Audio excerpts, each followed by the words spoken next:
Welcome back to the video. Right. අපි කලින් video එකේ දාලා තිබ්බේ ඔයා කන කෑම හෝ ඒවා වර්කවුට් හෝ ඒවා මොකක්ද හේතුව ඔයාගේ බඩ අඩු වෙන්නේ නැති. මේ ඒකේ අනිත් වීඩියෝ එක ඔයා දැම්ම අපේ channel එක subscribe කරලා නැත්නම් දැන් subscribe කරන්න. කලින් වීඩියෝ එක බැලුවේ නැත්නම් දැම්ම ගිහින් බලන්න. Right. අපි කලින් වීඩියෝ එකේ අපි කතා කරේ fat burning කරනවා. එහෙමත් නැත්නම් ඔයාගේ belly fat එක අඩු කරනවා නම් ඇඟේ fat එක අඩු කරනවා නම් කරන exercise ගැන. Right. අද මම කතා කරනවා ඔයා කන කෑම ගැන. ඒ කන කෑමත් එක්ක ගත්තාම අපේ ලංකාවේ ගොඩක් ඔයාලට බලා ගන්න පුළුවන් channels වල කතා කරන දෙයක් තමයි ඔයා බත් කනවද? ඔයා කන්නේ පාන්ද? ඔයා කන්නේ මොනවද? මෙන්න මේ දේවල් අරගෙන ඔයාට ඒගොල්ලෝ ටිප්ස් දෙනවා. එහෙමත් නැත්නම් එක එක methods කියලා දෙනවා.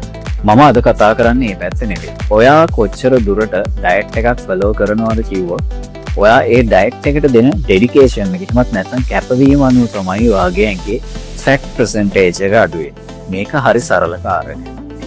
අපි හිතමු අපිට යන්න තියෙනවා කිලෝමීටර් 100ක ගමනක් වාහනයක.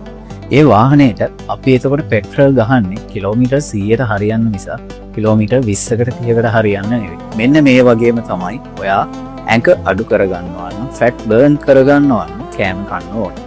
ඔයාගේ ඇඟේ බර කිලෝ 100ක්. ඒ 100ට අදාළ fat percentage එකට හරියන ප්‍රමාණයෙන් සහ burn කිරීමට අවශ්‍ය ප්‍රමාණයෙන් ඔයා workout එකක් කරන්න ඕනේ. එතකොට ඒ workout එකට සරිලන හරියන කෑම ප්‍රමාණය ඔයා ගන්න ඕනේ.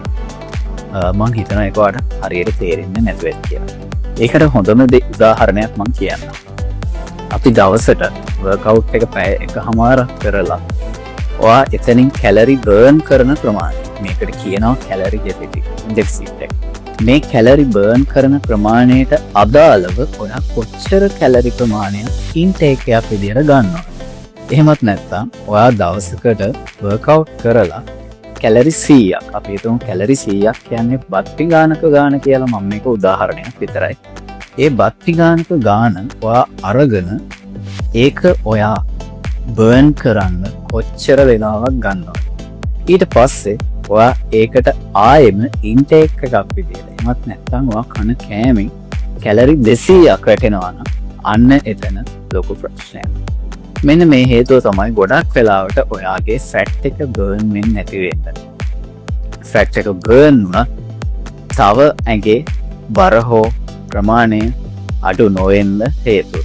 ඉතින් මේ ප්‍රශ්නේ විසඳ ගන්න නැතුව ඔයා කොච්චර වර්කවුට් කරත් කොච්චර කෑම අඩු කරත් ඔයාගේ ඇඟ අඩු වෙන්නේ නැහැ. ඉතින් මේකට මොනවද අපිට කරන්න පුළුවන් ප්‍රධානම දේවල් කීපයක් තියෙනවා. එකක් තමයි ඔයා කන කෑම ඒකෙන් කොච්චර කැලරි ප්‍රමාණයක් තියෙනවද, ප්‍රෝටීන් ප්‍රමාණයක් තියෙනවද, ෆැට් percentage එක මේ දේවල් කැල්කියුලේට් කරන්න. මේක ටිකක් අමාරු වැඩක්. මොකද ඔයාගේ දවසත් එක්ක ඔයා වැඩ කරන දේ විදිහත් එක්ක ඔයාට සමහරවිට මේක ප්‍රැක්ටිකල් කරන්න ඕනේ. ඒකෝட කොහොමද මේක හදාගන්නේ? ඔයාට පුළුවන් දවසේ කෑම ප්‍රමාණය කලින් හදලා තියාගන්න. මේක තමයි එක ක්‍රමයක්. දෙවෙනි ක්‍රමය තමයි ඔයාට පුළුවන් ඔයා එදාට කන කෑම පොඩි ප්‍රමාණයක් අඩු කරන්න. ඔයා දවසට බත් වේල් 3ක් කනවා නම් මේක දෙකකට අඩු කරලා ඒක වෙනුවට එක බත් වේලක් යනුන අවදයක් සෙට් කරගන්න. මේකත් හොඳ ක්‍රමයක්. එහෙමත් නැත්නම් ඔයා කන බත් ප්‍රමාණය හැඳි 3ක් නම් මේක හැඳි 2කට අඩු කරගන්න. මේකෙන් ඔයා නොදැනීම ඔයාගේ ෆැට් බර්න් කරන්න ඔයා ගන්න කැලරි ප්‍රමාණය දවසේ අඩු වෙන්න පුළුවන්. එතකොට ඔයා සාමාන්‍යයෙන් එදිනෙදා කරන වර්කවුට් එක කරලා අරගන්න කෑම ප්‍රමාණය අඩු වෙන්න පුළුවන්. එතකොට ඔයාට තව ප්‍රශ්නයක් එනවා. මොකක්ද ඒ? වාඩෙන ප්‍රශ්න තමයි බඩගිනි වෙනවා. මොකද ඔයා අසින් වගේ කන්නේ නැහැ. කන ප්‍රමාණය මේකටත් ඔයාට කරන්න පුළුවන් දෙයක් තියෙනවා. ඒක තමයි පොඩි ස්නැක්ස් දාගන්න. හැබැයි ඒ ස්නැක් එක අනිවාර්යෙන් හෙල්දි වෙන්න ඕන. ඒකට ඔයාට ගන්න පුළුවන් ආමන්ඩ්, නට්ස් වර්ග, කැෂව්, චීස් කෑල්ලක් මෙන්න මේ වගේ පොඩි ස්නැක්ස් ටිකක් ඇඩ් කරගන්න පුළුවන්. මේකෙන් ඔයාට ලොකු බෙනිෆිට් එකක් තියෙනවා වගේමයි මේකෙන් ඔයාට ෆැට් බර්න් කරගන්න එකටත් වගේම ඔයාගේ දවසේ කැලරි ඉන්ටේක් එක හදාගන්න. ඉතින් මේ ක්‍රමේ try කරලා බලන්න. ගොඩක් දුරට ඔයාට මේක සූට් වෙනවා. මොකද ඔයා කාර්ය බහුල කෙනෙක් නම් ඔයාට දවසේ වැඩත් එක්ක ඩයට් කරන එක අමාරු නම් මේ ක්‍රමය අනිවාර්යයෙන් සාර්ථක ක්‍රමයක් වෙනවා.